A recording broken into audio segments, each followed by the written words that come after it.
All right, you may have noticed in our rather large 45-person band that we have 10 percussionists, and I've put them in percussion purgatory. They're all on mallets right now, on xylophone, all right, because we're going to be percussionists and not just drummers, and I just want to point them out. They're doing an awesome job back there, so let's give it up for a percussion section.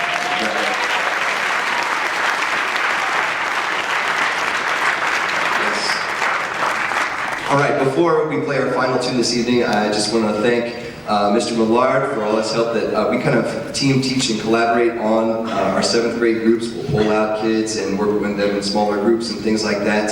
And that really helps us as we're, especially in the sort of beginning years of band and orchestra, trying to get things going here. And so I want to thank him for all his help. I also want to thank our administration, our principal Tim Badenhop and Paul Waller, as well as our superintendent Dr. Ramey for their support of the arts and music education in particular, and you guys as well for your support of music education and what kind of difference it makes in these kids' lives. I tell the kids, each year in band gets better and better and better. And by the time you get to high school, they're sold, and it's a big band family. And I can't wait to see what these guys have in store next quarter and in the years to come.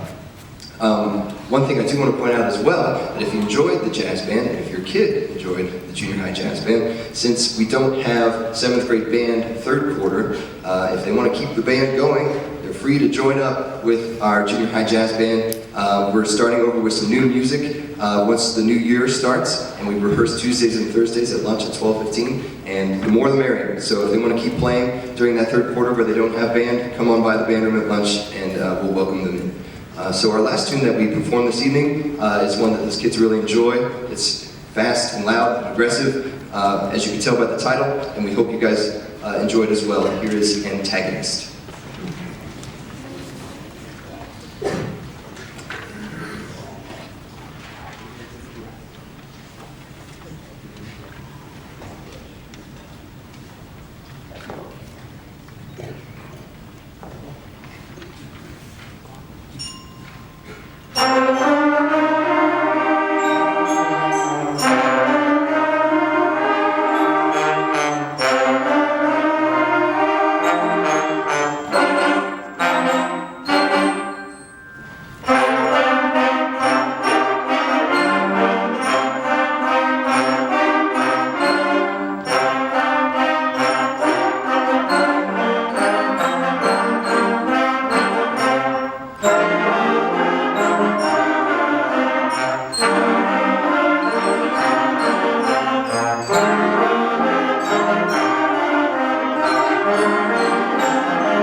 All right, thank you all so much for coming this evening. We ask that before we give your students back to you that they help us take these chairs and stands back to the band room. So